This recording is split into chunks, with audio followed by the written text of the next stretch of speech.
यही सुकरात ने बोला था, उसको कहा गया था जब सजाए मौत हो गई थी, जहर दिया जाना था सुकरात को, तो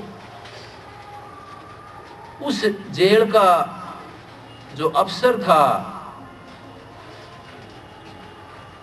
वो कहने लगा कि मैं तेरे साथ हूं, तेरे को जेल से बाहर निकाल सकता हूं, तू भाग सकता है जेल छोड़ करके। तो सुकरात कहने लगा कि मैं नियमों का पालन करने वाला हूं, अध्यात्म का पालन किया। जो अंदर में एक दिव्य वाणी बोलते थे, वो अंदर से जो आवाज आती थी, परमात्मा की जो आवाज उठती थी कि मैं दिव्य वाणी को मानने वाला हूं। और जो दिव्य वाणी की बात मानता है वो भागता नहीं, वो कायर नहीं होता है, सामना करता है हर चीज का। और फिर कहने लगे कि मैंने,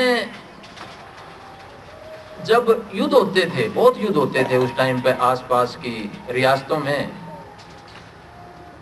कि जब मैं सीमा पे होता था, युद्ध लड़ता था, मैं तब नहीं भाग गया, कभी जीवन की परवाह नहीं करी। मैंने मरे हुओं को जिंदा किया है वहां पर, तो वहां से नहीं भाग गया तो मैं यहां से भी नहीं भागूंगा, क्योंकि मेरी दिव्य वाणी कहती है अंदर की कि आगे इससे भी अच्छा साम्राज्य इंतजार कर रहा है मेरा। देवी देवताओं का, वो परमात्मा का, वो देवी देवताओं को नहीं बोलते थे, दिव्य वाणी बोलते थे उसको। जैसे शिवरदलाल जी महाराज देवी देवता नहीं कहते, वो कहते हैं कि दिव्य विचार ही सतोगुणी देवता हैं।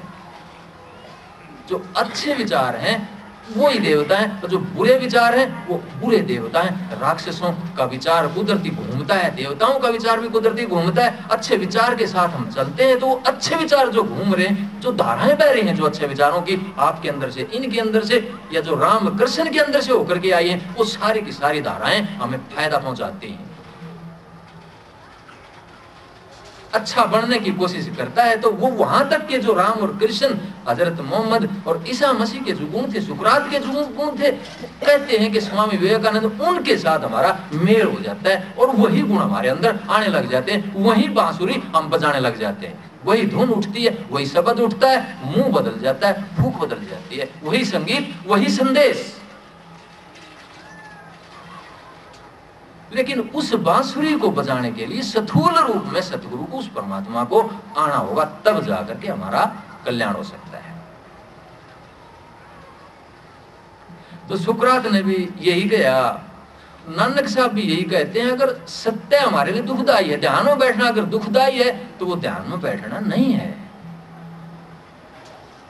अगर पूजा करके, आंख बंद करके, फूल चढ़ा करके उठ जाते हैं तो कर्मकांडी बन जाते हैं, उसमें हमारे अंदर एक जागृति नहीं आती है। जब तक जागरण, स्वतः स्फुरण नहीं है, जैसे बीज का स्फुरण होता है, बीज का अंकुरण फूटता है, हमारे अंदर से कोई जीवन नहीं फूटता है अच्छाई का, तो वो पूजा कर्मकांडी हो जाती है।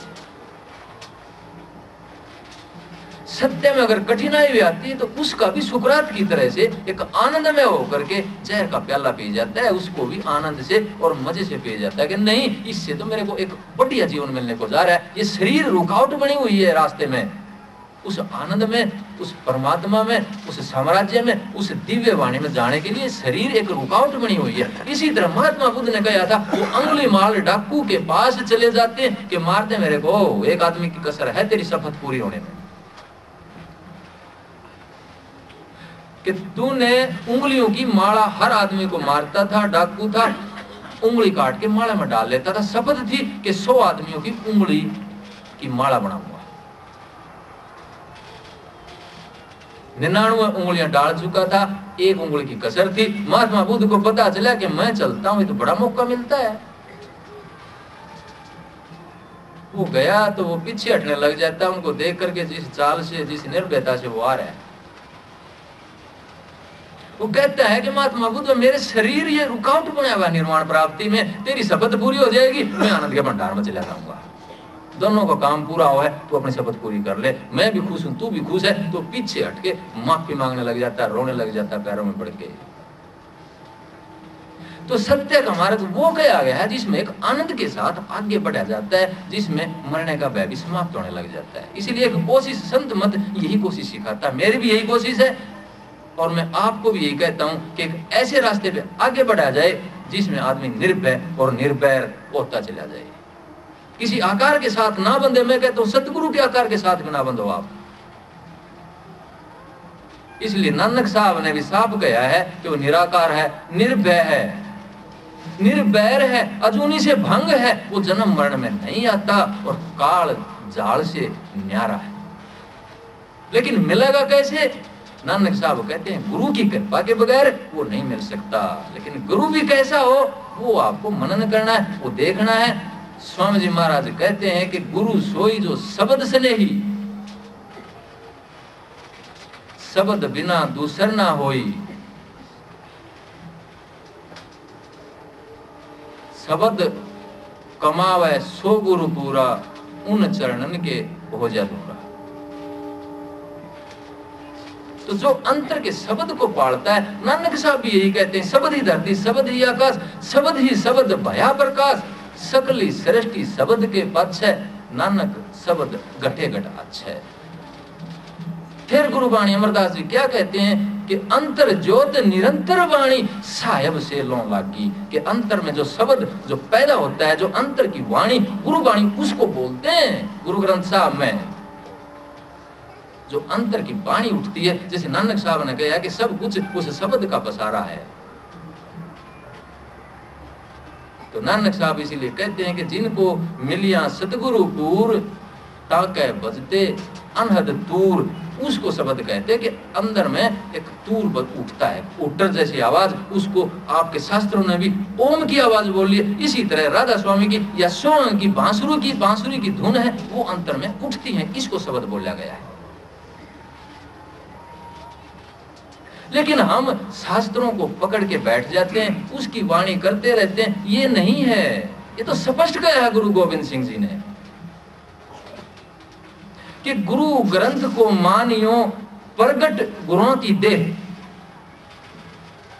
जाके हृदय सांच है, खोज शब्द में ले। वो कहते हैं कि जो गुरु ग्रंथ आदि ग्रंथ है, ये सदगुरुओं की प्रगट गुरुओं की देह मानना, लेकिन जिसके हृदय में सांच है, खोज शब्द में ले। और वो शब्द का वर्णन गुरु ग्रंथ साहब में खुलकर कराया गया। कौन सा शब्द है वो?